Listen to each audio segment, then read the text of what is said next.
जैसे कि आपको बताया था, याद होगा हमारा टॉपिक कौन सा था, मैनेजर अकाउंट। हमारे पास चलिए मैनेजर अकाउंटिंग, और मैनेजर अकाउंटिंग के अंदर कल हमने देखा था स्टैंडर्ड कोस्टिंग।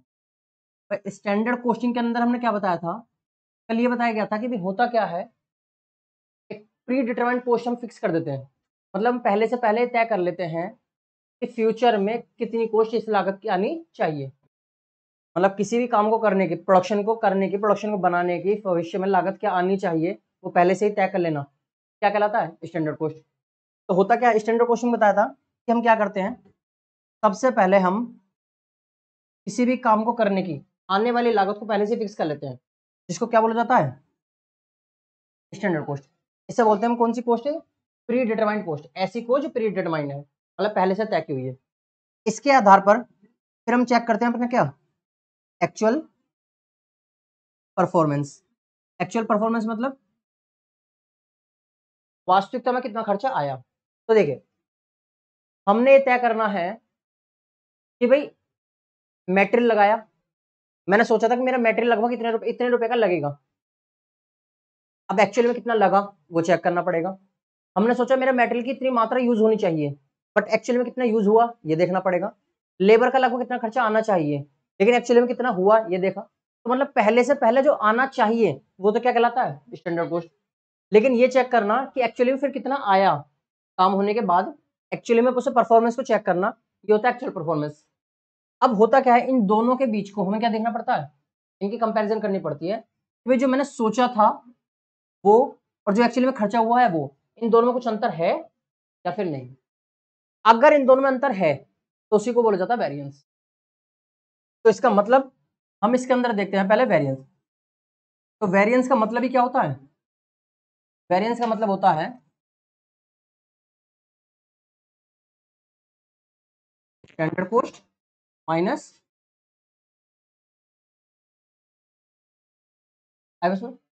तो standard cost minus actual cost, यानी कि स्टैंडर्ड और एक्चुअल के बीच का जो डिफरेंस होगा वही क्या कहलाएगा, याद रखा भाई, स्टैंडर्ड और एक्चुअल, इन दोनों के जो बीच का डिफरेंस होता है उसी को क्या बोलते हैं, वेरिएंस। लेकिन वेरिएंस तो होता है सिर्फ अंतर, वेरिएंस मतलब तो क्या है, सिर्फ वेरिएंस का मतलब सिर्फ अंतर है। लेकिन मैनेजमेंट का काम सिर्फ अंतर से नहीं चलता। मैनेजमेंट अंतर निकालने के बाद अगर उसको लगता है कि भाई किसी एक्चुअल में और स्टैंडर्ड में वेरिएंस आया है, चेंजेस आए हैं, बदलाव आया है, तो किन कारणों से आया है उन कारणों को पता लगाना और फिर उन कारणों की खोज करना और उस जिम्मेदार व्यक्ति को ठहरा, मतलब उस व्यक्ति को जिम्मेदार ठहराना जिसके कारण ये हुआ है, ताकि उसको क्या करा जा सके, इस वेरिएंस को ठीक किया जा सके। तो ये सारे काम किसके अंदर होते हैं, वेरिएंस एनालिसिस के अंदर। यानी कि हम कहेंगे कि वेरिएंस का मतलब होता है सिर्फ डिफरेंस, लेकिन उन डिफरेंसेस के आने का कारणों का पता लगाना और उस व्यक्ति को जिम्मेदार ठहराना, ये क्या होता है, ये पूरा विश्लेषण कहलाता है वेरिएंस एनालिसिस। तो मैनेजमेंट का काम सिर्फ वेरिएंस निकालना नहीं होता, उस वेरिएंस के आधार पर एनालिसिस करना होता है, उन अंतरों की क्या करनी पड़ती है, उन अंतरों को विश्लेषण करना पड़ेगा और ये देखना पड़ेगा कि अंतर किन कारणों से आया है। और अगर कोई अंतर आया है तो उस अंतर के कारण को ढूंढो और उसको क्या करिए, ठीक करने की कोशिश करिए। ठीक है, तो देखिए क्या लिखा है वो दिखाते हैं। देखिए जैसे कि हमारे सामने लिखा है, देखिए विचरण वास्तविक, अब देखिए क्या लिखा है, विचरण मतलब वेरिएंस, वेरिएंस एक्चुअल कॉस्ट और स्टैंडर्ड कॉस्ट का क्या होता है, अंतर होता है। ये बात हुई थी कि वेरिएंस मतलब क्या है, कि भाई variance is the difference between standard and actual cost. लेकिन एक्चुअल में वेरिएंस एनालिसिस, तो वेरिएंस एनालिसिस वास्तविक उत्पादन और परिमापों के बीच के विश्लेषण की एक विधि है। मतलब तो विश्लेषण करने का क्या है, एक मेथड है, क्या, वेरिएंस एनालिसिस। तो वेरिएंस एनालिसिस के अंदर सिर्फ वेरिएंस नहीं निकाले जाते, वेरिएंस एनालिसिस के अंदर जो अंतर आया है उनके कारणों का क्या करा जाता है, विश्लेषण करने की एक विधि है वेरिएंस एनालिसिस।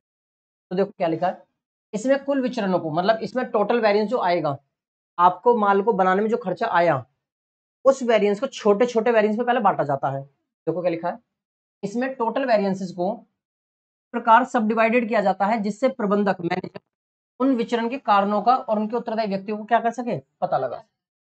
ये देख सके कि भाई अंतर आया किस कारण है, और अंतर को आने का अंतर आने के वाले कारण जो है उस व्यक्ति को कौन है, मतलब जो उत्तरदायी व्यक्ति है जिसके कारण क्या आया है, अंतर आया, वो व्यक्ति कौन है, उनका पता लगाएगा। और आगे खर्चों पर कंट्रोल करने की दृष्टि से परिव्यय के विभिन्न तत्वों में विचरण की स्थिति का ज्ञान प्राप्त करना बहुत महत्वपूर्ण होता है। कह रहा है कि भाई इन वेरिएंसेस को कंट्रोल करने के लिए, अपनी कोस्ट पे कंट्रोल करने के लिए इन वेरिएंसेस के अंदर जो कोस्ट में एलिमेंट्स होते हैं उनमें होने वाले वेरिएंसेस का भी पता लगाना पड़ेगा। ना सिर्फ आप कोस्ट को देखते हो, कोस्ट में आने वाले हर एक एलिमेंट का वेरिएंस देखना पड़ता है आपको। आपको याद है कोस्ट में आने वाले वो कौन कौन से थे, कोस्ट के अंदर आने वाले एलिमेंट कौन कौन से थे, मटेरियल, लेबर, एक्सपेंसेस। तो मटेरियल, लेबर, एक्सपेंसेस, ये तीनों एलिमेंटों का भी वेरिएंस निकालना पड़ता है। टोटल कॉस्ट के साथ साथ हमें तीनों का वेरिएंस निकालना पड़ेगा अलग अलग, ठीक है। इसमें आगे देखिए, परंतु इन विचरणों को ज्ञात करना ही मैनेजमेंट के लिए बहुत जरूरी है। देखिए काफी नहीं है जब तक कि के आने वाले ना कर ले। तो पहले उनकी जानकारी प्राप्त करेगा और इन कारणों को क्या करेगा, खोजेगा, किस कारण से अंतर आए हैं और उनके प्रभाव को आगे, मतलब उनका क्या इफेक्ट पड़ेगा हमारे ऊपर, ये चेक करेगा। भाई अगर वेरिएंस आया है तो मेरे फेवर में है या मेरे अनफेवर में, बोले तो मेरे अनुकूल है प्रतिकूल है, उनका प्रभाव चेक करेगा। और फिर उनके बारे में ज्ञात करेगा कि उनमें से कौन से कारण मैनेजमेंट के कंट्रोल में और कौन से कंट्रोल में, जो कंट्रोल में है उन्हें कंट्रोल करने की क्या करी जाएगी, कोशिश। और जो कंट्रोल नहीं हो सकते उनके ऊपर तो बात ही खत्म, उनको आप कुछ नहीं कर सकते। तो विचरण विश्लेषण कहलाता है, मतलब ये सारा काम क्या कहलाता है, वेरिएंस एनालिसिस। तो हमने देखा वेरिएंस एनालिसिस सिर्फ वेरिएंस निकालना नहीं होता, मैनेजमेंट उन वेरिएंसेस के कारण देखेगा, उन कारणों का अपने ऊपर पड़ने वाला इफेक्ट देखेगा और ये चेक करेगा कि वो कंट्रोलेबल है या नॉन कंट्रोलेबल है, उन्हें कंट्रोल किया जा सकता है या नहीं किया जा सकता, ठीक है। और अगर ऐसी कोई दिक्कत होती है तो उन्हें कंट्रोल करने की कोशिश करेगा। तो देखो क्या लिखा है, आगे लिखा है इसमें मेन बात, वेरिएंस एनालिसिस के अंदर 3 क्रियाएं आती हैं, मतलब 3 काम करने पड़ेंगे आपको। 3 काम कौन कौन से, पहली बात तो वेरिएंस को फाइंड करना पड़ेगा, विचरण ज्ञात करोगे। दूसरा काम, इन कारणों का क्या लगाना पड़ेगा आपको, पता लगाओगे आप किस कारण से वेरिएंस हुआ। और तीसरा लास्ट काम, और अगर वेरिएंस आया तो उसको क्या करना पड़ेगा, सॉर्ट आउट करना पड़ेगा, बोले तो निपटारा करना पड़ेगा, उन्हें ठीक करना। तो इसके अंदर 3 काम शामिल हुए। चलिए यहाँ तक की बात तो मेरी हो गई। अब जरा एक बात आइए, वेरिएंस कितने प्रकार के हो सकते हैं। चलो मुझे एक बात बताना, मैंने सोचा था, मान लीजिए देखो हमने सोचा, हम वेरिएंस की बात कर रहे हैं, वेरिएंस मतलब अभी क्या बताया था, स्टैंडर्ड और एक्चुअल परफॉर्मेंस के बीच का डिफरेंस। तो स्टैंडर्ड परफॉर्मेंस क्या तय करी थी और एक्चुअल में परफॉर्मेंस क्या हुई है, उनके बीच का अंतर ही क्या होता है, वेरिएंस। लगाई, मानिए आपने सोचा था कि किसी प्रोडक्शन को करने की जो अनुमानित लागत आनी चाहिए, मतलब उसका जो प्रमाणित लागत आनी चाहिए, स्टैंडर्ड कॉस्ट, वो मैंने सोची थी कितना आना चाहिए, 10,000। काम शुरू करवाया, हमने अनुमान लगाया था, अनुमान बोले तो एस्टिमेटरी, हमने साइंटिफिकली मेथड्स का यूज करने के बाद, एक्चुअली में ऑब्जर्वेशन अप्लाई करने के बाद हमने चेक कर, हमने अनुमान लगाया, हमने सोचा कि भाई लगभग कितना खर्चा आना चाहिए और कितना खर्चा आना चाहिए, लगभग 10,000 रुपए, ये तो होती है स्टैंडर्ड कॉस्ट। काम करवाने के बाद एक्चुअली में जो खर्चे हुए, एक्चुअल कॉस्ट जो आई माल को बनाने की, वो आई कितनी, 11,000 आई बनाने में। तो ये अंतर है नहीं है, हमने अनुमान लगाया था कि 10,000 का खर्चा होगा, हमने जो कॉस्ट सोचा था कॉस्ट आएगी आनी चाहिए वो 10,000 आनी चाहिए, बट आई कितनी, एक नॉर्मल कंडीशन में एक स्किल लेबर के द्वारा काम करा जाए तो उसको काम करने की जो लागत आनी चाहिए थी वो कितनी आनी चाहिए थी, 10,000, यानी कि स्टैंडर्ड कॉस्ट होनी चाहिए थी 10,000। लेकिन एक्चुअली में काम होने के बाद खर्चा कितना हुआ है, 11,000। तो ये जो अंतर आया है, डिफरेंस, ये क्या कहलाता है, यही है वेरिएंस। आपको याद है जब उस दिन क्वेश्चन कर रहे थे हम कोस्ट के, तो कोस्ट में क्वेश्चन पूछा गया था कि वेरिएंस क्या होता है। तो variance is the difference between the standard performance and actual performance, वास्तविक और प्रमाप लागत के बीच का अंतर होता है ये।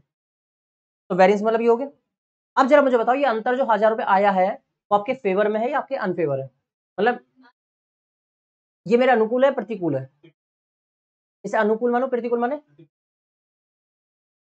मैंने सोचा था लागत कितनी आनी चाहिए, 10,000, बट खर्चा कितना हो गया, लागत कितनी आई बनाने को, तो ये मेरा नुकसान हो गया।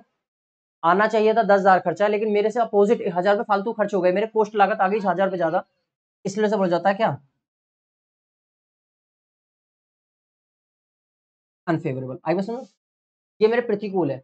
अगर ये प्रतिकूल है तो मैनेजमेंट का काम क्या है, अब मैनेजमेंट का काम ये है कि भाई ये चेक करो जरा, ये 1,000 रुपये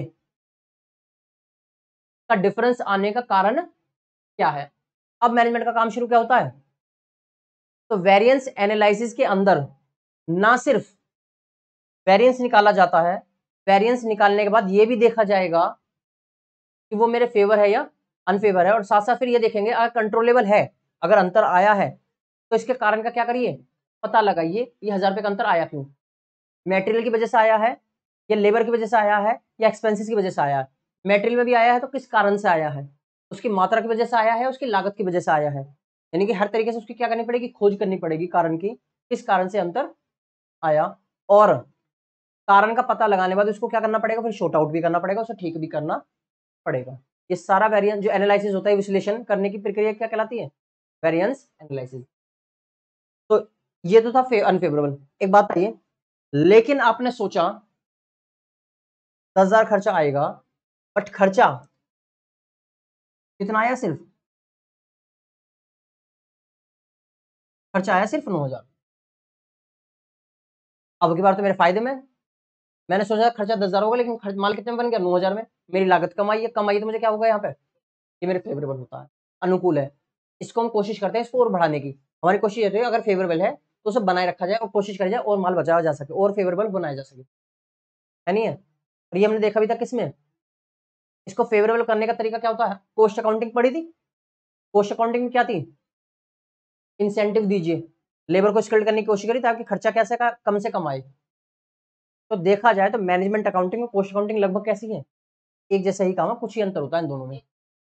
देखा नहीं था, दूसरे एक दूसरे के क्या है, ये एक दूसरे के पूरक है, ये कॉम्प्लीमेंट है, क्योंकि एक दूसरे की सहायता करते हैं ये।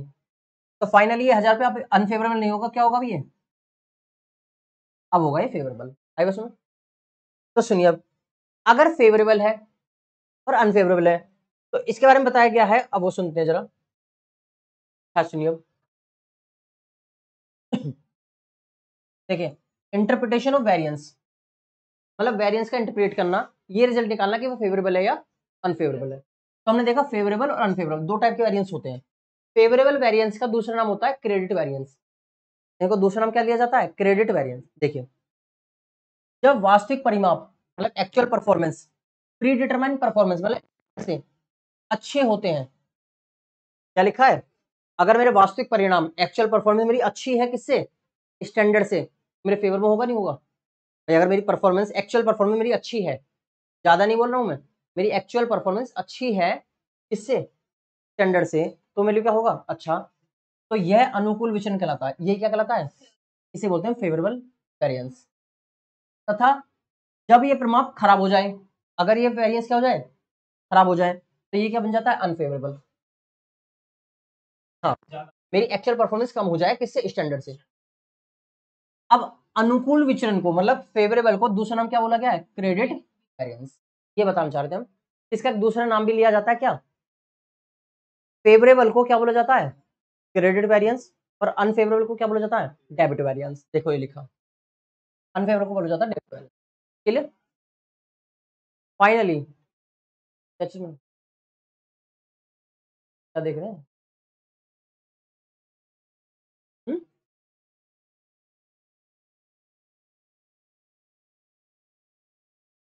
तो देखिए फाइनली दो चीज देखी, क्रेडिट वेरिएंस, डेबिट वेरिएंस। वैसे ये याद रहेगा कि क्रेडिट किसे बोलते हैं, डेबिट किसे बोलते हैं।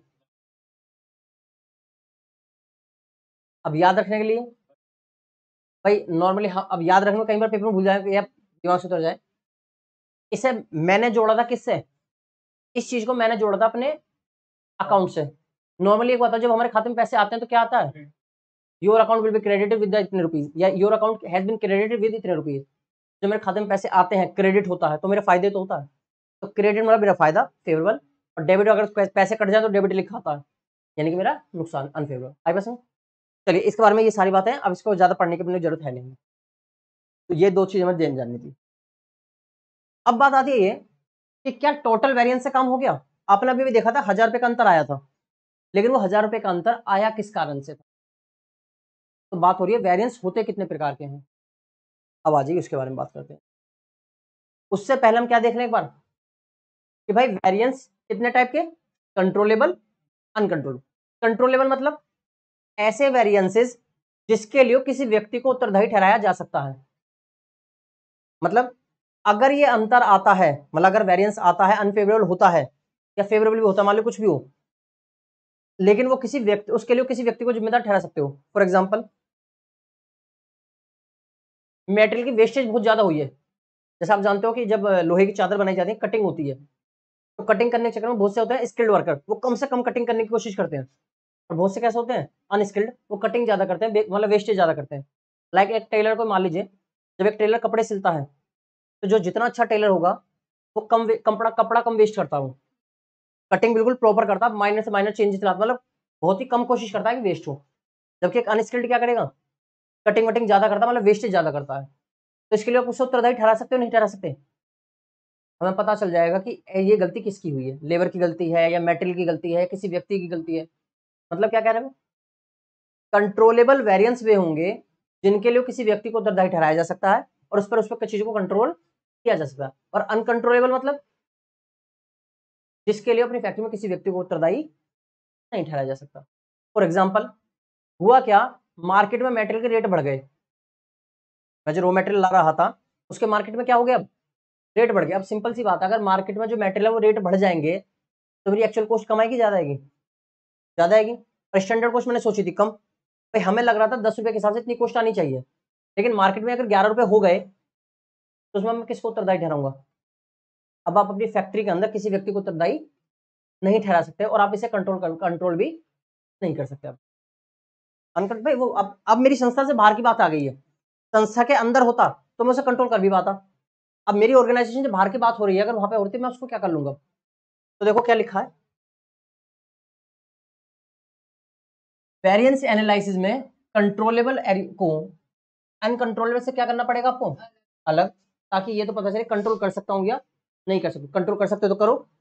तो देखो क्या लिखा है, क्या लिखा है हमारे पास, विचरण की स्थिति मतलब वेरिएंस होने के कंट्रोलेबल तब समझे जाएंगे वेरिएंस जब उसके लिए किसी व्यक्ति को क्या कह सकते, किसी व्यक्ति को, किसी विभाग को, किसी को भी आप क्या कह सको। उदाहरण के मान लो सामग्री उपयोग विचरण की प्रतिकूलता अधिक क्षय के कारण होती है। मान लो मेटेरियल यूजेस वेरिएंस की प्रतिकूलता, मेटेरियल यूज जो कर रहे हैं आप उसमें वेरिएंस आ गया, मेटेरियल यूज में वेरिएंस आने का मतलब जितना माल बनाने में यूज होना चाहिए था, मात्रा जितनी लगनी चाहिए थी उससे ज्यादा लग गई, तो भैया किस कारण से हुआ होगा, अधिक वेस्टेज की वजह से। और अधिक वेस्टेज के लिए किसको ठहरा सकते हो, किसी फॉरमैन को। भाई हो सकता है फॉरमैन की लापरवाही हो सकता है किसकी हो, कोई अधिकारी की कुछ अकुशलता हो, क्या है सर्विस प्रोवाइड कर रहा हो उसकी अकुशलता हो सकती है। फॉरमैन जो क्या नाम है उसका, कर्मचारियों के ऊपर एक अधिकारी होता है उनका, मान लीजिए छोटा, कर्मचारी से थोड़ा सा होता है, ये भी कर्मचारी है, लेकिन कुछ कर्मचारी इसके अंडर में आते हैं। फॉरमैन एक तरह से निरीक्षक होता है, उनको सुपरवाइजर की तरह काम करता है। एक मशीन का अधिकारी मान लो, अब एक मशीन पे एक बंदा काम कर रहा है, उसके अंडर में 3-4 एम्प्लॉय लगे हुए हैं उसमें, तो उनका क्या होगा, फोरमैन होगा। आगे लिखा है, मान लो किसी अधिकारी की गलती से किसी ऐसे बंदे को अपॉइंट कर लिया मैंने, क्या था, अकुशलता, अनस्किल्ड था, तो गलती किसकी है, अपने डिपार्टमेंट की। तो गलती किसकी है, परचेज डिपार्टमेंट की। श्रमिकों को सामग्री के प्रयोग में लापरवाही बरती, मतलब हमारी लेबर ने क्या करा, मेटेरियल यूज करने में लापरवाही बरती है, तो गलती किसकी है, लेबर की। मतलब आप यहाँ पर किसी न किसी को क्या ठहरा सकते हो, उत्तरदायी, रेस्पॉन्सिबल ठहरा पा रहे हो कि हाँ भाई इनकी गलती है। अब वो ढूंढूंगा मैं, वो मेरी काम है। अब मैनेजमेंट की जिम्मेदारी कि मैनेजमेंट ढूंढे, पता करे कि किन कारणों से ये हुआ है, और फिर वो क्या करे, कंट्रोल। लेकिन अनकंट्रोलेबल किसे कहा जाएगा, अनकंट्रोलेबल उन्हें कहा जाता है जब वेरिएंस के लिए किसी व्यक्ति या विभाग को उत्तरदायी, रेस्पॉन्सिबल ही नहीं ठहरा सकता। अब आपके संस्था के अंदर कोई जिम्मेदार, ये संस्था से बाहर की बात होती है, देखो क्या लिखा, ऐसा वेरिएंस नॉर्मली किसके कारण होता है, बाह्य कारणों, मतलब आउटसाइड रीजन की वजह से होता है। जैसे मान लीजिए प्रबंध के नियंत्रण, मान लो पंच निर्णय के कारण, मतलब मजदूर यूनियन ने डिसाइड करा कि उनकी मजदूरी की रेट में क्या कर दिया जाए, इंक्रीमेंट। या जब पूरी यूनियन ने ही तय कर लिया, या ले कह सकते हो सबने तय कर लिया कि भाई अब रेट बढ़ेंगे मार्केट में, उसमें वेजेस के रेट बढ़ाओ, तो फिर तो वेरिएंस अपने आप ही हाई हो जाएगा, अनफेवरेबल हो गई होगा। लेकिन आप उसे कंट्रोल नहीं कर सकते, क्योंकि सारे एम्प्लॉय की थोड़ी ना सैलरी कम कर दूंगे अब आप। इम्पोर्ट टैक्स ही बढ़ जाए, बाहर से माल मंगाता है उसमें टैक्स में अगर बढ़ोतरी हो गई, तब टैक्स को थोड़ी ना कम कर पाओगे आप किसी भी तरीके से। तो मतलब ये वो कारण जिनकी वजह से क्या होता है, ये अनकंट्रोलेबल होता है, आप कंट्रोल नहीं कर सकते। तो कंट्रोलेबल, अनकंट्रोलेबल। कंट्रोलेबल जिनके लिए किसी विभाग को, किसी व्यक्ति को उत्तरदायी ठहरा सकते हो, अनकंट्रोलेबल जिसको व्यक्ति को उत्तरदायी नहीं ठहरा सकते। यहाँ तक मेरी बात थी है, ठीक है। सबसे मेन चीज है, अब इसके आगे का जो मेरा काम स्टार्ट होता है मेन, हमने कहा था वेरिएंस आएगा। जैसे हमने थोड़ी देर पहले एक एग्जांपल दिया था, 10,000 का माल बना कितने में, 11,000 में, 1,000 रुपए ज्यादा खर्च हो गए, लागत 1,000 रुपए ज्यादा आई है। लेकिन वो जो लागत 1,000 रुपए ज्यादा आई है, वो मेटेरियल की वजह से हुआ है, लेबर की वजह से हुआ है, एक्सपेंसिस की वजह से हुआ है। तो वेरिएंस कितने प्रकार के होंगे उसकी बात कर रहे हैं हम। तो यहाँ पे किसकी बात हो रही है, क्लासिफिकेशन ऑफ वेरिएंसेस है बस में। तो वेरिएंसेस की बात करूं अगर मैं, तो देखो क्या लिखा है कि भाई एक होता है डायरेक्ट मेटेरियल लेबर वेरिएंस, एक होता है डायरेक्ट लेबर वेरिएंस, और एक होता है ओवरहेड वेरिएंस। ओवरहेड मतलब इनडायरेक्ट है बस में, क्योंकि आप जानते हो देखो, मेटेरियल का डायरेक्ट पार्ट ये रहा, लेबर का डायरेक्ट को छोड़ दूं अगर मैं, बाकी जो सब बच गया वो खर्चे कैसे हो जाएंगे, ओवरहेड। और वो ओवरहेड कितने प्रकार के होते हैं हमारे, वेरिएबल या फिक्स। तो कुल मिलाकर आपके वेरिएंस कितने प्रकार के बताए गए हैं, हमारे कोस्ट वेरिएंसेस 3 प्रकार के होते हैं। कोस्ट वेरिएंसेस, पहला वेरिएंस कौन सा, मेटेरियल वेरिएंस, हो सकता है मेटेरियल की वजह से अंतर आया हो। दूसरा कौन सा, लेबर वेरिएंस, हो सकता है लेबर की वजह से वेरिएंस आया हो। तीसरा ओवरहेड वेरिएंस, हो सकता है हमारे खर्चों की वजह से वेरिएंस। यहाँ तो बस समझ, इस तरीके से आपके पास कुल मिलाकर कितने वेरिएंसेस हो सकते हैं, कोस्ट वेरिएंसेस 3। क्या आएगा मतलब, ये ओवरहेड का पार्ट है, ओवरहेड वेरिएंस है। ये भी कितने टाइप का होगा, 2 टाइप का, एक फिक्स और एक वेरिएबल है बस में।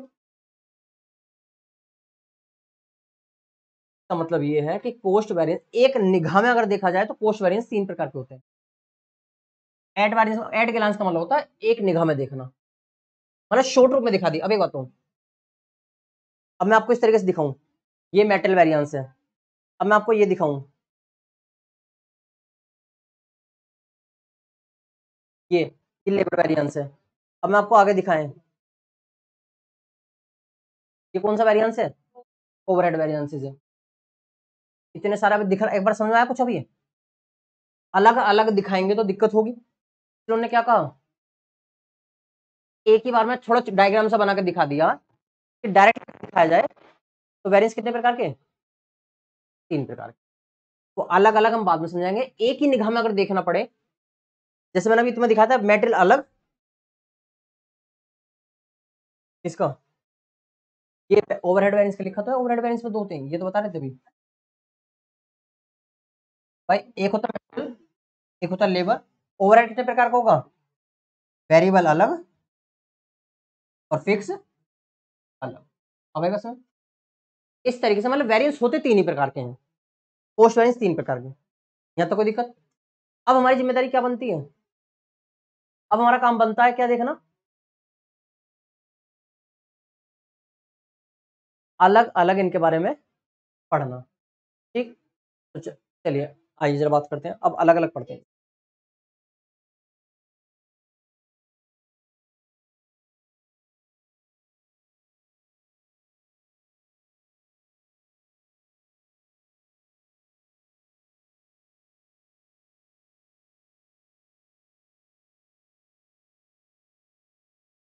देखिए भैया, जरा यहाँ देखिएगा, अब ये जो सारे वेरिएंसेस होंगे, ये वेरिएंसेस आपको मूल रूप से देखा जाए तो 2 ही तरीके के होते हैं। देखो वो तो थे एलिमेंट वाइज, आई बस में एलिमेंट वाइज की बात तो ठीक है चलो अलग हो गई, लेकिन हर एक एलिमेंट के अंदर वेरिएंस कितने टाइप के होंगे, दो टाइप के। और दो टाइप मतलब कैसे?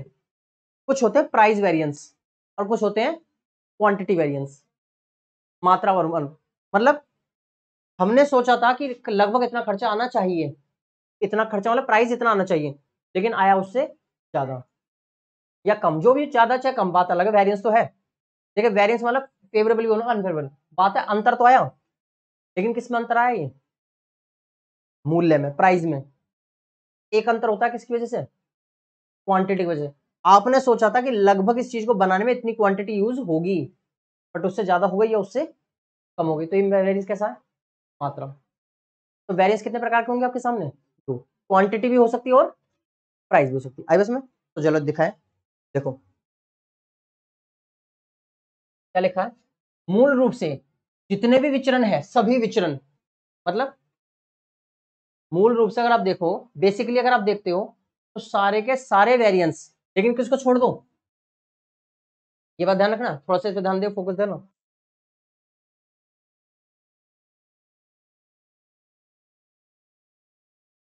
कितने प्रकार के होंगे? हमेशा दो प्रकार के, एक होगा मूल्य आधारित और एक होगा मात्रा आधारित। ठीक, तो एक कौन सा होगा? मात्रा, और दूसरा कौन सा होगा? मूल्य। ठीक, तो मतलब क्या हुआ? जो पहले वाला है, पहले वाला मतलब मूल्य वाला, सामग्री के मूल्य में चेंज हो सकता है, लेबर की रेट में अंतर हो सकता है, ऊपरी वर्ग के खर्चों में अंतर हो सकता है, वस्तुओं को बेचने में अंतर हो सकता है, सब कारण हो सकते हैं। जबकि मात्रा वाले की बात करूं, दूसरा कैसा है, सामग्री जो यूज करी उसकी मात्रा में, मजदूरों ने कितने घंटे काम करा वो मात्रा, संयंत्र में कितने प्रयोग हुए या विकृत वस्तुओं की संख्या कितनी है वो मात्रा। तो प्राइस में देखा जाता है क्या? सामग्री का मूल्य, मजदूरों को दी जाने वाली मजदूरी, खर्चे, एक्सपेंसेस वो, या फिर जितना सामान हमने बेचा उसका मूल्य, विक्रय मूल्य। ये तो कौन से हो गए? मूल्य variance, price variances. Quantity variances कौन से होते हैं?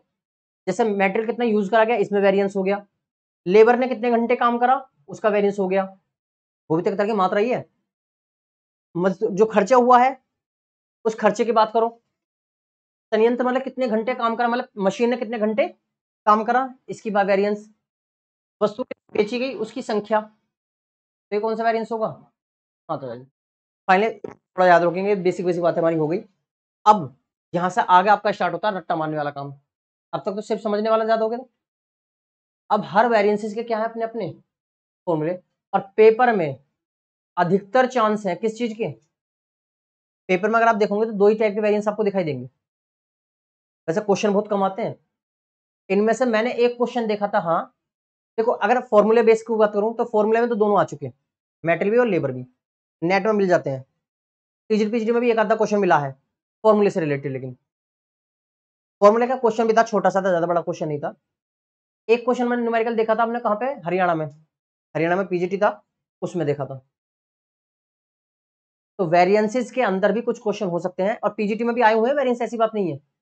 2016 में भी आया है वेरिएंस को लेकर, 2016 में वेरिएंस का क्वेश्चन आया है, 2021 वाला जो पेपर हुआ उसमें वेरिएंस का क्वेश्चन आया है। तो आपको क्या याद होना चाहिए? आपको फॉर्मूले याद होने चाहिए। थोड़ा कोशिश करेंगे समझने की, और थोड़ा कोशिश करनी पड़ेगी आपको रटने की। चलिए पहला फॉर्मूला देखते हैं अपना, ये सबसे पहले वेरिएंस कौन से बात करेंगे, देखिए फॉर्मूला और छोटे मोटे क्वेश्चन दोनों दिखाऊंगा आपको। देखिए डायरेक्ट मटेरियल वेरिएंस, सबसे पहली चीज तो मतलब क्या है, देखो वेरिएंस मतलब,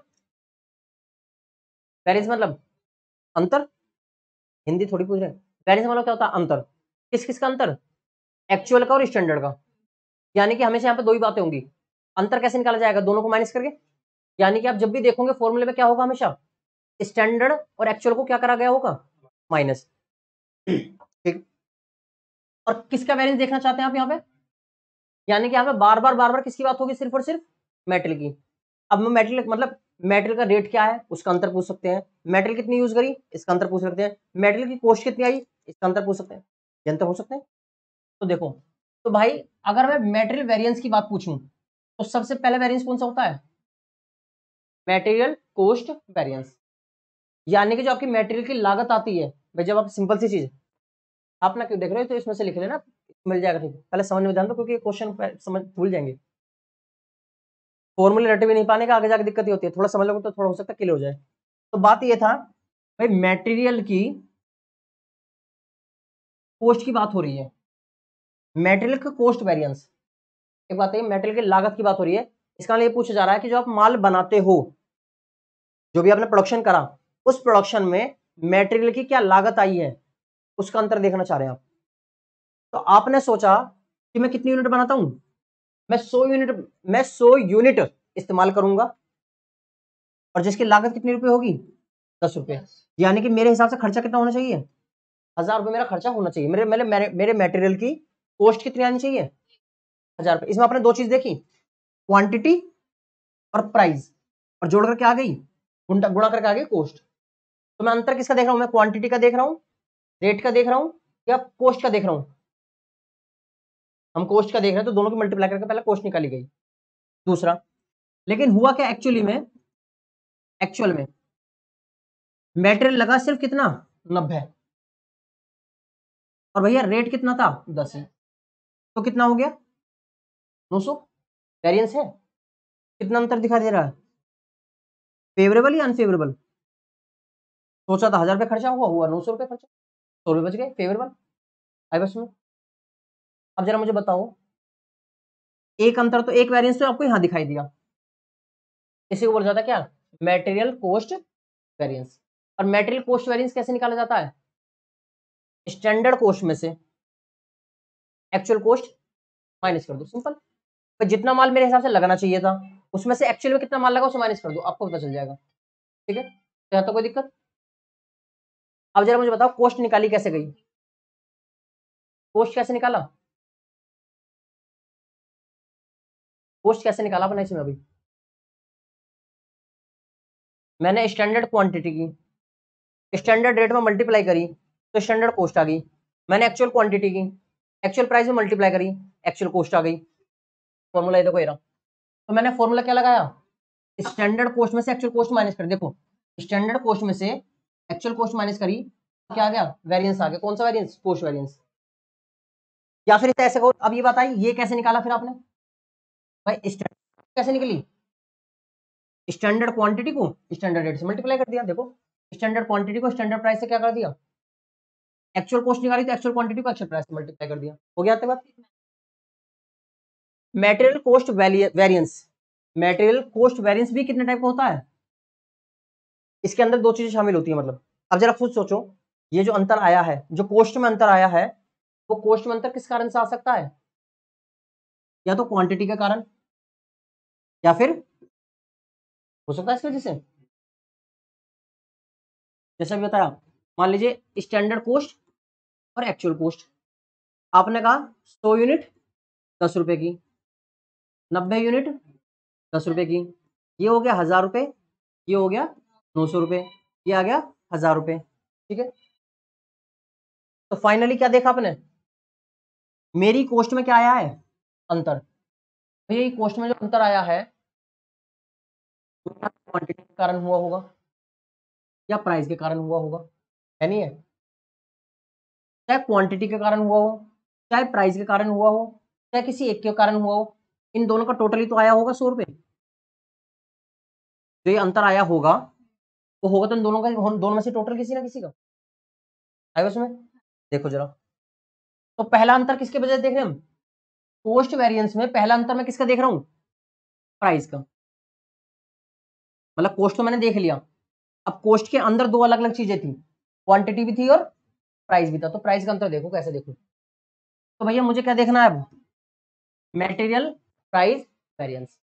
आगे सुनो, क्योंकि आप देख सकते हो इसके अंदर दो चीजें शामिल हैं, एक तो क्वांटिटी, प्राइस।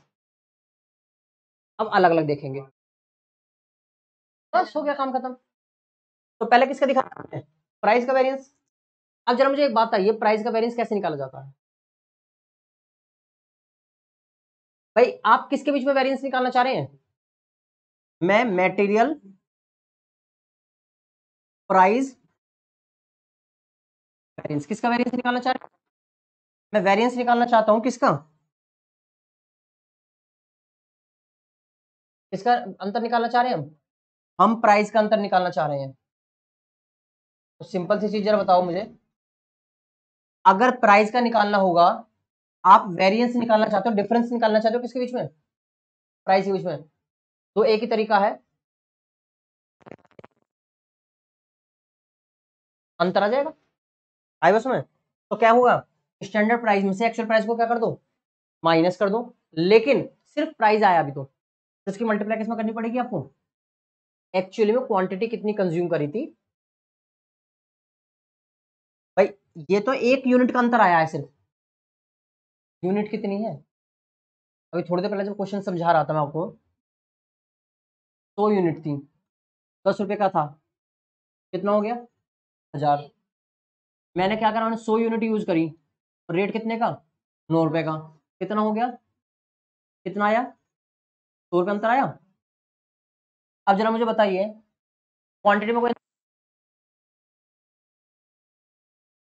निकालना चाह रहा हूँ मैं इस समय, मैं वेरिएंस निकालना चाह रहा हूँ इस समय सिर्फ प्राइस का, क्वांटिटी में तो कोई वेरिएंस ही नहीं, तो कैसे निकाल दूंगा।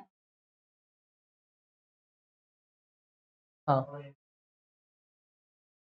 कहाँ पे ये ठीक है, ये क्वांटिटी कंज्यूम कितनी करी, गुणा क्यों करूंगा, देखो जरा मुझे बताओ, मैं यहाँ पे प्राइस का वेरिएंस निकालना चाह रहा हूँ, आपका अंतर कितना आ रहा है 100 रुपए, तो सिंपल सी बात है, इसका जो अंतर आना चाहिए वो 100 रुपए आना चाहिए किसी तरीके से। आपके प्राइस में कितने का अंतर दिखाई दे रहा है, मैंने स्टैंडर्ड प्राइस में से एक्चुअल प्राइस को माइनस करा तो अंतर कितना आया, एक कैश से काम चल गया, इसकी मल्टीप्लाई करनी पड़ेगी। कितनी क्वांटिटी बनाई आपने, 100 क्वांटिटी बनाई, इसलिए 100 की क्या करनी पड़ेगी इसमें मुझे, तभी तो 100 एकम 100 रुपए आएगा। तो इसका मतलब standard price minus actual price करके प्राइस का वेरिएंस तो आ गया, लेकिन टोटल कैसे निकालूं, एक्चुअल क्वांटिटी की मल्टीप्लाई करके, समझ में आई बात।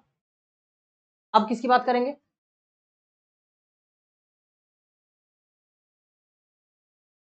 एक्चुअल क्वांटिटी शो रखी जाएगी यहाँ पे। अब किसका अंतर है, अब देखो मैंने प्राइस का तो वेरिएंस निकाल लिया, अब किसका वेरिएंस निकाल के देखूंगा, क्वांटिटी का, अब क्वांटिटी का भी निकालना है, तो इसका नाम लिया जाता है material usage variance. Material usage variance मतलब कि जो आप मटेरियल यूज कर रहे हो उसमें वेरिएंस आया या नहीं आया, जैसे कि मैंने अभी थोड़ी देर पहले क्या बताया था, 100 यूनिट बनाई थी 10 वाली, आना चाहिए था खर्चा कितना 1000 रुपए, यूनिट कितनी लगाई मैंने सिर्फ 90, कीमत थी वही 10 रुपए, कितना हो गया 900 रुपए, अंतर कितना आया 100 रुपए। अब अंतर किसमें देखना चाह रहे हैं आप, मेटेरियल के यूज में, यूज मतलब मात्रा वेरिएंस, अब तक तो आप प्राइस की बात कर रहे थे, कीमत की बात कर रहे थे, अब कीमत की नहीं मात्रा की बात हो रही है, तो कौन सा वेरिएंस है, क्वांटिटी वेरिएंस। तो पहला आपका काम क्या होगा, स्टैंडर्ड यूज में से मतलब स्टैंडर्ड क्वांटिटी में से एक्चुअल क्वांटिटी को क्या करना पड़ेगा माइनस, तभी तो पता चलेगा। तो 100 में से 90 माइनस करोगे कितना आएगा भाई, 100 में से 90 माइनस करोगे कितना आएगा। तो मटेरियल यूसेज का वेरिएंस निकालना हो, अगर यूज मतलब क्या होता है मात्रा, अगर आप मात्रा का अंतर निकालना चाहते हो तो मात्रा को माइनस कर दो, किसमें से किसको, स्टैंडर्ड क्वांटिटी में से एक्चुअल क्वांटिटी को क्या कर देना है, माइनस करना है। लेकिन क्या माइनस करके काम हो गया, वो तो 10 है ये 100 है, तो इसका मतलब इस क्वांटिटी में आप किसकी मल्टीप्लाई करनी पड़ेगी, प्राइस की, तो इसका मतलब अब क्या इसमें प्राइस की मल्टीप्लाई आई बस में। अब प्राइस कौन सा लूंगा, स्टैंडर्ड प्राइस, यहां पर स्टैंडर्ड प्राइस, स्टैंडर्ड क्वांटिटी में पहले पहला काम क्या है, स्टैंडर्ड क्वांटिटी में से एक्चुअल क्वांटिटी को क्या करना है, माइनस करना है, और जो भी आएगा उसमें मल्टीप्लाई किसकी कर देनी है, स्टैंडर्ड प्राइस की, अपने आप सो आ जाएगा। अब आई बस में, यहां पर सारी बातें, अब जो अब रट्टा मारने वाली बात क्या है, सुनिए ध्यान से, रट्टा मारने वाली बात यहां पर कहां से आई, अब वो सुनिए। देखो इससे मुझे कंफर्म होगा, प्राइस वेरिएंस पूछा तो प्राइस को घटाया जाता है, यूसेज वेरिएंस पूछा तो क्वांटिटी को घटाया जाता है, कॉस्ट का वेरिएंस पूछा तो कॉस्ट को घटाया जाता है, सिंपल सी चीज, जिस चीज का वेरिएंस पूछेगा उसे घटाया जाएगा। लेकिन अगर प्राइस वेरिएंस है, इसकी मल्टीप्लाई करनी पड़ेगी क्वांटिटी की, और अगर क्वांटिटी है तो किसकी मल्टीप्लाई करनी पड़ेगी, प्राइस की। सिंपल सी बात है, क्वांटिटी में क्वांटिटी की मल्टीप्लाई करो तो कॉस्ट कैसे आएगी, तो क्वांटिटी में प्राइस की और प्राइस में फॉर्मूला भी लिखा भी है देखो आपके सामने, क्वांटिटी में हमेशा प्राइस की मल्टीप्लाई ही होनी है। लेकिन जो याद रखने वाली बात है वो क्या है, जब आप प्राइस वेरिएंस निकाल रहे होंगे तो जो क्वांटिटी लोगे ना, क्वांटिटी, वो क्वांटिटी स्टैंडर्ड लोगे एक्चुअल लोगे। अगर आप प्राइस में वेरिएंस निकाल रहे हैं तो प्राइस में तो माइनस हो गया, लेकिन मल्टीप्लाई किसकी करनी पड़ेगी, क्वांटिटी की। अब क्वांटिटी कौन से वाली लोगे आप यहाँ पे, तो यहाँ पे क्वांटिटी लिखी जाती है कौन सी वाली, एक्चुअल क्वांटिटी। और अगर आप किसका निकाल रहे होंगे, यूसेज का, तो यूसेज में क्या आता है, स्टैंडर्ड प्राइस। कैसे, अब सुनो, यहाँ तक बात समझ आई थोड़ी सी, चलिए अब आगे बताएगा। देखो अब सुनो, अगर आप इसको और इसको जोड़ दो तो कौन सा वाला वेरिएंस आ जाएगा, यानी कि मैं अगर क्वांटिटी और प्राइस को जोड़ दूंगा मेरा कौन सा वेरिएंस निकल जाएगा, कॉस्ट वेरिएंस। नीचे थोड़ा बहुत, मेटेरियल यूसेज वेरिएंस भी कितने टाइप का होता है, दो। मेटेरियल यूसेज वेरिएंस भी कितने टाइप का होगा आपके सामने, दो टाइप का, एक मेटेरियल और एक मेटेरियल डिवाइस यूसेज वेरिएंस। इनका नाम आगे पूरा लिखा है, इसको डेस्क करके फॉर्मूला आगे लिखे हुए हैं सारे। मेटेरियल रिवाइज यूजेज वेरिएंस या फिर मेटेरियल इल्ड वेरिएंस। देखिए अब सुनिए ध्यान से, अगर आपके यहाँ पर क्वांटिटी एक ना बनाए, मतलब आप अपना जो माल बनाते हो उस माल को बनाने में सिर्फ एक ही प्रकार का मेटेरियल यूज हो रहा है, सिर्फ एक प्रकार का मेटेरियल, तो मेटेरियल यूसेज वेरिएंस से काम चल जाएगा। लेकिन आप जो माल बनाते हो उसमें एक प्रकार का मेटेरियल नहीं लगता, उसमें दो या दो से ज्यादा मेटेरियल लगते हैं, तो मेटेरियल मिक्स वेरिएंस यूज करना पड़ेगा। क्योंकि समझ सकते हो, जब ज्यादा माल लगाया जाएगा जब तो मिक्स होगा।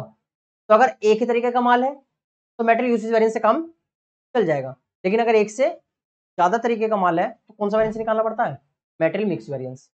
अब भाई बस मिक्स कब होगा, जब दो या दो से ज्यादा माल बनाते लगाते होंगे आप, इस्तेमाल करते होंगे।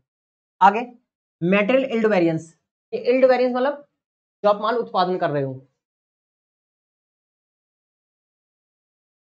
मेटेरियल यहाँ पे प्रॉफिट इस्तेमाल नहीं होता, मेटेरियल इल्ड मतलब होता है यहाँ पे उत्पादन। अब तक ये सारे के सारे जो फॉर्मूले थे वो कौन से क्या थे वे, यहाँ बात हो रही थी इनपुट करने की, माल को लगाने की, समझ बात। यहाँ माल फैक्ट्री में लगाने की बात होती है, मैंने इतना मेटेरियल लगाया, मैंने इतना प्राइस लगाया, मेरा इतना खर्चा आया। ये अकेला बैलेंस कैसा है, जो किसकी बात करेगा, यहाँ पे उत्पादन की बात करता है ये, यानी कि इनपुट की नहीं है, किसकी बात करेगा आपसे, आउटपुट की, कितना उत्पादन बनकर तैयार हुआ।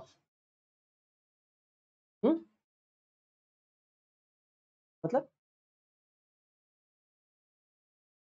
YIELD, इल्ड, इल्ड की जो फुल फॉर्म होती है मेटेरियल इल्ड वेरिएंस, इल्ड मतलब YIELD। तो मेटेरियल इल्ड वेरिएंस, ध्यान रखिएगा, इल्ड मतलब यहाँ पे क्या है, उत्पादन। आप यहाँ पे देखोगे कि उत्पादन जो बनकर हुआ तैयार उसमें अंतर आया या नहीं आया, उत्पादन में अंतर देखा जाता है। अब सुनिए सारी बात, यहाँ तक की बात समझ आई हो, फॉर्मूला फिर वही रट्टा मारने वाली बात है। देखो वाइज वाइज वाइज क्या होता है आपको नहीं समझ आएगा, तो और आपके ना काम की चीज ये है, सिर्फ फॉर्मूला याद कर लेना। होता क्या, बस थोड़ा वैसे समझा देते हैं। देखो एक्चुअल क्वांटिटी समझ में आएगा, एक्चुअल क्या होता है, ये रिवाइज क्या चीज है, रिवाइज का मतलब कि अपनी स्टैंडर्ड क्वांटिटी को एक्चुअल के कंपैरिजन में चेंज कर देना। एक्चुअल के कंपैरिजन में चेंज करने का मतलब ये, फॉर एग्जांपल मैं टोटल यूनिट लगाता हूं कितनी, तो और इसके अंदर मेरा ए टाइप का प्रोडक्ट कितना है, फॉर एग्जांपल 40, और बी टाइप का कितना है 60। आपने जो कुल माल लगाया वो कितना लगाया, 100 लगाया, जिसमें ए टाइप का माल कितना है 40, बी टाइप का माल कितना है 60। एक्चुअली में माल बनकर तैयार कितना हुआ है, सिर्फ मतलब माल लगाया मैंने कितना, सिर्फ 90। सोने लगाया मैंने, लगाया है कितना, सिर्फ 90 लगाया, जिसमें ये लगाया गया है कितना 30, और ये लगाया गया कितना 30 नहीं, फॉर एग्जाम्पल ये लगाया गया है 45, और ये भी कितना है 40। तो आपका काम क्या है, देखो जरा, ए क्वांटिटी कितनी है यहाँ पे 40, नॉर्मली तो होना ये चाहिए था,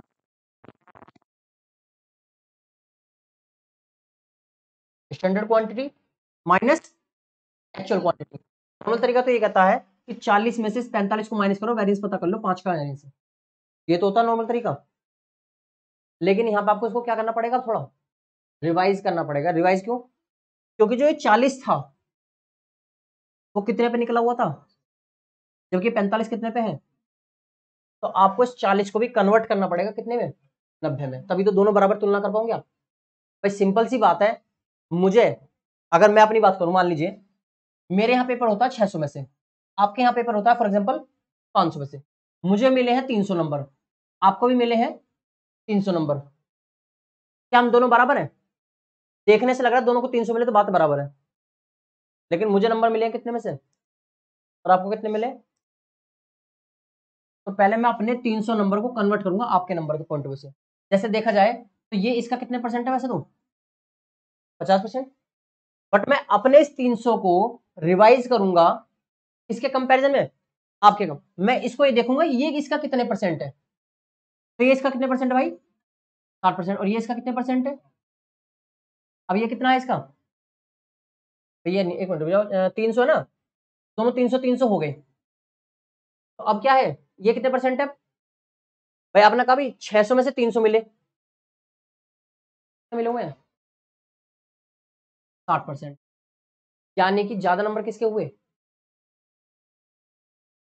उसे 500 में से 300 मिले हैं, जबकि आपको कितना मिला है, सिर्फ 600 में से 300, यानी कि आपको मिला है सिर्फ 50%, उसको मिला है 60%।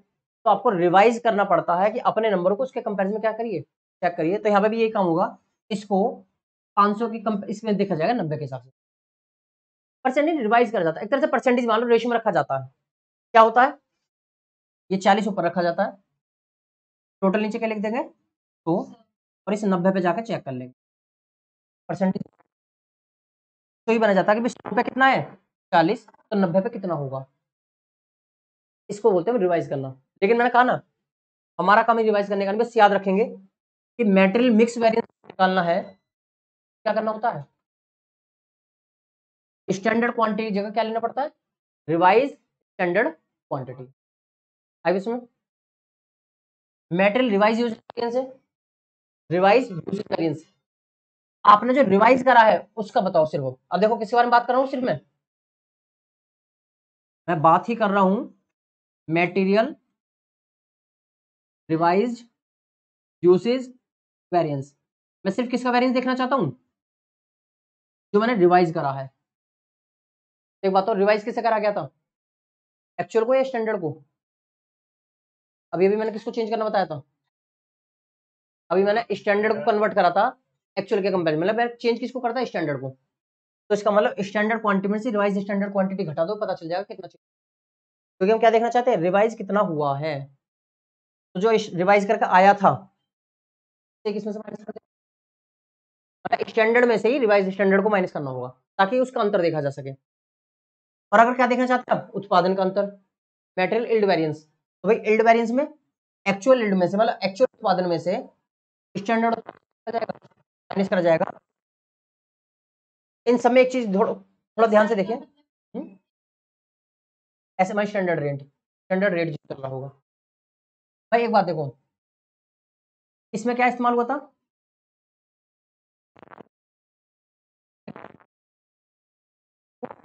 यहाँ पर की बात हो रही थी, प्राइस की बात, लेकिन यहाँ पर किसकी बात, उत्पादन के टाइम में प्राइस नहीं देखा जाएगा, उसका रेट देखा जाएगा, स्टैंडर्ड रेट, मार्केट में रेट क्या चल रहा है उसका। भाई जब खर्चा कर रहे तो प्राइस देखा, और जब बेचने की बात, उत्पादन की बात हुई तो क्या देखा जाता है, लेकिन सब में एक चीज कॉमन है, वो क्या, याद करने के लिए थोड़ा सा बता रहे हैं, यहाँ पर तो कोई दिक्कत ही नहीं है, प्राइस वाले में किसका यूज करेंगे आप, एक्चुअल क्वांटिटी का, और क्वांटिटी वाले में किसका करेंगे, स्टैंडर्ड का।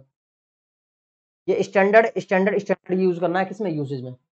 और इन दोनों को अगर जोड़ दिया जाए, इन दोनों को अगर इसको और इसको जोड़ दूं तो क्या निकल कर आएगा, यही निकल कर आता है, और जब इसको और इसको भी जोड़ दूंगा तो क्या निकल कर आएगा, कुल मिलाकर इन्हें जोड़ो तो ये बन जाएगा, और इन दोनों को जोड़ दूंगे तो ये बन जाएगा। क्या ये न्यूमेरिकल ऊपर 3 वालों में से मिलेगा, बस मिला तो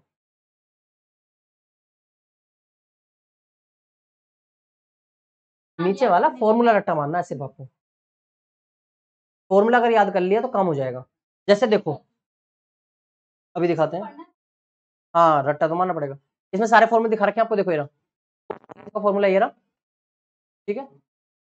प्राइस वेरिएंस का फॉर्मूला ये रहा, देखिए अब सुनिए ध्यान से। मेटेरियल यूसेज वेरिएंस जो हमने अभी भी पढ़ा, इसे क्वांटिटी वेरिएंस बोल दो, क्योंकि है किस पे बेस्ड, क्वांटिटी पे। यूज की बात कर रहे हैं ना, इसे क्वांटिटी वेरिएंस बोलो या एफिशिएंसी वेरिएंस, क्योंकि आप माल कितना कम से कम का नुकसान करते हो, जो व्यक्ति कम वेस्ट एफिशिएंसी को बताएगा। तो इसे चाहे क्वांटिटी वेरिएंस चाहे एफिशिएंसी वेरिएंस बोलिए। और इसका फॉर्मूला आपके सामने ये लिखा है, standard price, standard quantity, actual quantity क्या कर दो, माइनस कर देना, ठीक है। चलिए कुछ फॉर्मूला देखो ये लिखा, अब समझ आते कैसे है। ये आपके सामने क्वेश्चन मान लो ये लिखा है, कह रहा है इसमें आप काम की चीजें देखना। कह रहा था production of a certain units as assume 80 kg material costing 1 rupees 1.5। क्या कह रहा है, द प्रोडक्शन सर्टेन एज्यूम करा गया है। एज्यूम मतलब स्टैंडर्ड क्वांटिटी और स्टैंडर्ड कॉस्ट की बात हो रही है। स्टैंडर्ड क्वांटिटी कितनी बताई गई आपको, 80। स्टैंडर्ड प्राइस कितना बताया गया आपको, 1.5 रुपए। On completion of the production, काम कंप्लीट होने के बाद हमने पाया कि क्वांटिटी कितनी हुई है, यानी कि एक्चुअल क्वांटिटी 75, और उसका रेट कितना आया, कॉस्ट, एक्चुअल प्राइस कितना आया, बस डेटा मिल गया मुझे सारा। अब वो क्या कह रहा है, कैलकुलेट करो वेरिएंसेस। मैंने पेपर पहले पेपर में लिखाएगा वेरिएंस कौन सा निकालना है, पेपर में तो लिखा था मेटेरियल कॉस्ट निकालना है, मेटेरियल लेबर निकालना है, मेटेरियल वेरिएंस निकाल, मतलब मेटेरियल वेरिएंस है, मेटेरियल यूसेज है, मेटेरियल कॉस्ट सब बताएगा वो। ये तो क्वेश्चन हुआ है ना अकेडमी का। ये सबसे पहले बताओ, अभी मैंने थोड़ी देर पहले बताया था कि मेटेरियल कॉस्ट वेरिएंस कैसे निकलेगा। मेटेरियल कॉस्ट वेरिएंस कैसे निकाला जाएगा,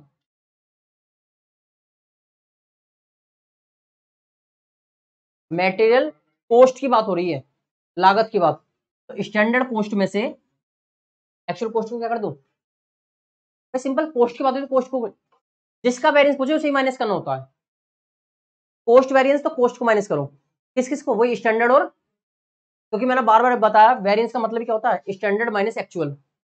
और किसका स्टैंडर्ड माइनस एक्चुअल, कॉस्ट का, तो कॉस्ट में से माइनस करना है। तो स्टैंडर्ड कॉस्ट कैसे निकाली थी अभी बताया था, स्टैंडर्ड क्वांटिटी किस में मल्टीप्लाई करनी है, प्राइस में। एक्चुअल कैसे निकलेगा, एक्चुअल क्वांटिटी किस में मल्टीप्लाई करनी है, एक्चुअल प्राइस में, ये तो बताया था।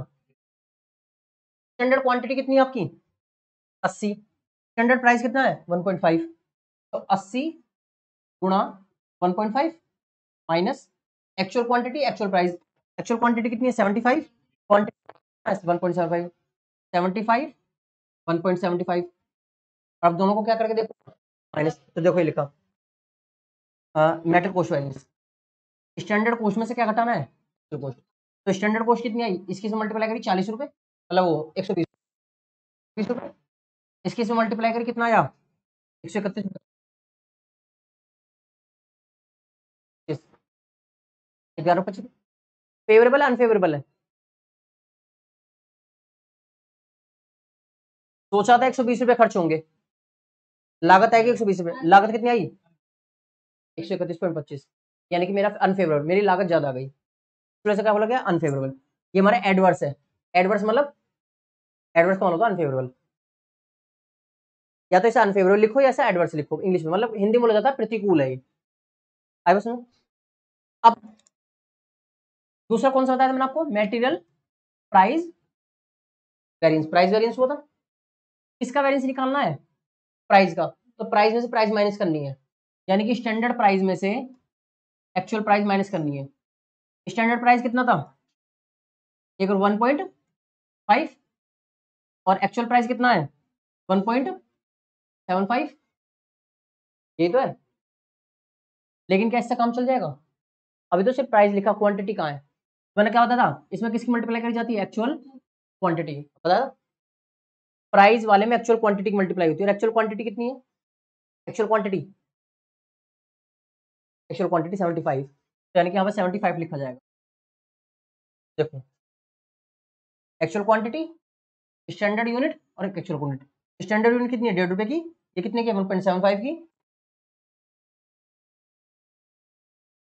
ये भी किस में आएगा? अब भी माइनस में, देख लो 1.5 में से 1.75, यानी कि प्राइस भी ज्यादा लग गया मेरा। मैंने सोचा था मेरी पर यूनिट कॉस्ट क्या आनी चाहिए, पर यूनिट लागत क्या होगी? कम, लेकिन यहाँ पर ज्यादा आई है। तो ये भी मेरा क्या है? एडवांस, यानी कि ये भी मेरा क्या है? अनफेवरेबल। फिर क्या बताया था मैंने आपको? मटेरियल यूसेज वेरिएंस, ये बताया था। तो भैया मटेरियल यूसेज वेरिएंस में क्या पढ़ा था हमने? अब किसका अंतर देखना चाह रहे हैं हम? यूज का। यूसेज में कैसे कैसे देखा जाता है भाई? मटेरियल यूसेज वेरिएंस क्या बताया था? वेरिएंस निकालो यूज के बीच में। सिंपल सी बात, स्टैंडर्ड क्वांटिटी में से क्वांटिटी माइनस कर दो। यूज मतलब क्वांटिटी, लेकिन ये क्वांटिटी है तो प्राइस कहाँ है? जैसे यहाँ पे प्राइस था तो क्वांटिटी नहीं थी, यहाँ क्वांटिटी है तो प्राइस होना चाहिए। लेकिन अभी बताया था कि यूसेज वाले में हमेशा कौन सा प्राइस लिखा जाता है? स्टैंडर्ड प्राइस, ना कि एक्चुअल। तो स्टैंडर्ड क्वांटिटी कितनी है? 80। एक्चुअल क्वांटिटी कितनी है? 75। और स्टैंडर्ड प्राइस कितना है? 1.80 माइनस 75, 1.5 मल्टीप्लाई करो 7.5। अब क्या ये क्या है मेरा? फेवरेबल। क्यों? सोचा था 80 लगेगा माल, लगा माल कितना? सिर्फ 75, यानी कि 5 का माल बच गया, तो ये मेरा फेवरेबल हो गया। और अभी थोड़ी देर पहले क्या बताया था मैंने आपको? थोड़ी देर पहले एक बात बताई थी, इन दोनों को जोड़ूं तो यही निकलेगा, और अगर इन दोनों को जोड़ा जाए तो ये निकलना चाहिए। जरा देखो कॉस्ट वेरिएंस कैसे निकलेगा? जब मैं प्राइस वेरिएंस और यूसेज वेरिएंस को क्या करूं? जोड़ दूं। देखो जरा, प्राइस वेरिएंस कितना है भाई? 18.75, 18.75। यूसेज वेरिएंस कितना है? 7.5। दोनों को जोड़ो, 18 और 7 जोड़ोगे तो 25 ऐसा लगा 25 आएगा, लेकिन जरा यहाँ पे देखो 25 था क्या? स्टैंडर्ड कॉस्ट, मतलब कॉस्ट वेरिएंस नहीं था। रीजन, आपको माइनस प्लस करना है, लेकिन प्लस करते टाइम ये भी तो देखो फेवरेबल है अनफेवरेबल है। प्राइस वेरिएंस क्या है मेरे लिए? अनफेवरेबल। ये मेरे लिए क्या है? ये फेवरेबल है। एक चीज अनफेवरेबल है, ये फेवरेबल है, तो घटाऊंगी, जुड़ेगा घटेगा आपस में? जुड़ कैसे जाएगा? तो 18 रुपये 75 पैसे मेरे अनफेवर में आ रहे हैं, 7 रुपये 50 पैसे मेरे फेवर में आ रहे हैं, तो दोनों जोड़ कैसे सकता हूं मैं भाई? 18 रुपये 75 पैसे मेरा अनफेवर है, जिसमें से 7.5 रुपये मेरे फेवर में आ गया, तो इसका 18 रुपये 75 पैसे में 7 रुपये 50 पैसे घटा दूं अगर, तो 11 रुपये 25 पैसे बचेंगे मेरे कौन से? फेवरेबल या अनफेवरेबल? अनफेवरेबल। क्यों? देखो इसका मतलब समझो कैसे कहना चाह रहा हूं मैं। अनफेवरेबल का मतलब होता है माइनस, मतलब मेरे माइनस में है। फेवरेबल मतलब होता है यानी कि ये प्लस में है। अभी प्लस प्लस वाली जोड़िए, माइनस प्लस है, एक माइनस में एक प्लस में, तो घटेगा ही तो सही। तो 11.25, और माइनस की वैल्यू बढ़ी तो आंसर भी किसका आएगा? तो आंसर किसमें आएगा? अनफेवरेबल। और ये क्या है?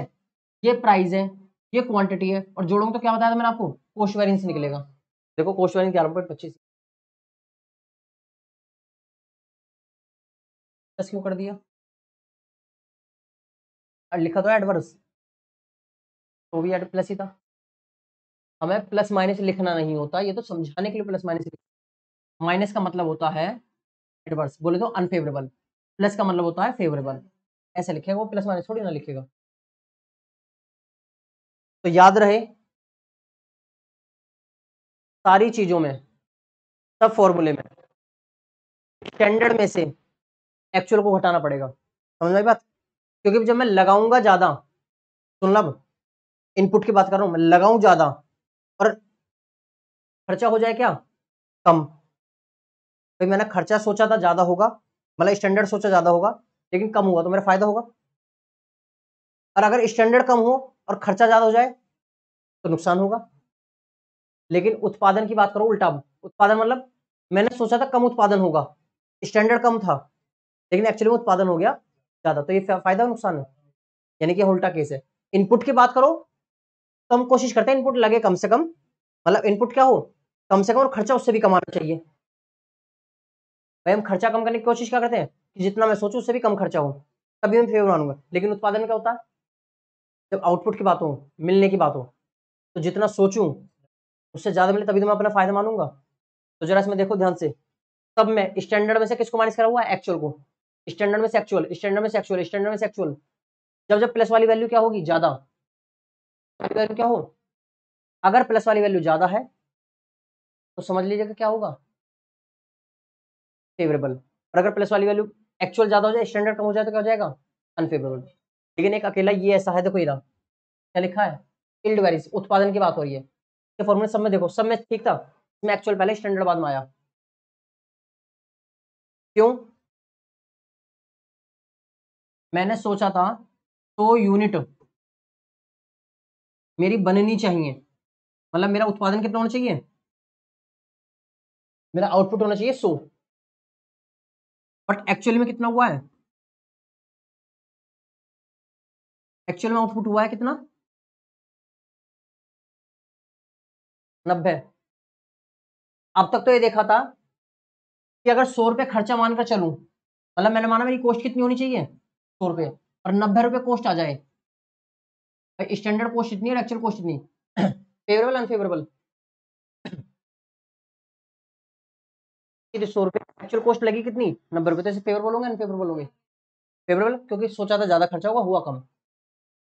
लिखिए, इससे फेवरेबल बोलोगे अनफेवरेबल, ये तो आपने बताया फेवर, इसे क्या बोलोगे आप, इसे आप बोलोगे अनफेवरेबल। क्यों, सोचा था 100 उत्पादन होना चाहिए, 100 यूनिट बननी चाहिए, बनी कितनी यूनिट, सिर्फ 90। अब भाई उसमें चले उल्टा हो गया, इसीलिए उसमें फॉर्मूला भी क्या हो जाता है, चेंज हो जाता है। इसलिए यहाँ पे सब में स्टैंडर्ड पहले था, सब में स्टैंडर्ड पहले लिखा हुआ है, बट एक ऐसा फॉर्मूला ये अकेला ऐसा है इल्ड वाला, एक्चुअल पहले इल्ड स्टैंडर्ड बाद में, रीजन क्योंकि यहाँ उल्टा देखा जाता है, उत्पादन ज्यादा मिलना चाहिए और सोचना कम चाहिए, तभी फायदा होगा। ये सारे मेरे फॉर्मूले, इसके नीचे कुछ क्वेश्चन लिखे हैं, नीचे एक दो क्वेश्चन डाल रखे हैं, उन्हें आप रीड करिएगा, पढ़िएगा, ठीक है, तो रीडिंग करिएगा, बाकी कल करेगा। थोड़ा कॉम्प्लिकेटेड सा है, फॉर्मूले ज्यादा है, लेकिन फिर भी ये देखिए कितना समझ लिया, या कैसे वेरिएंस का मतलब कैसे कैसे निकालना है थोड़ा बहुत, लेकिन बार बार रटना जरूर पड़ेगा, ठीक है ना। चलिए, धन्यवाद क्लास, आज के इतने, इस वाले में तो इतने रखते हैं, ठीक है।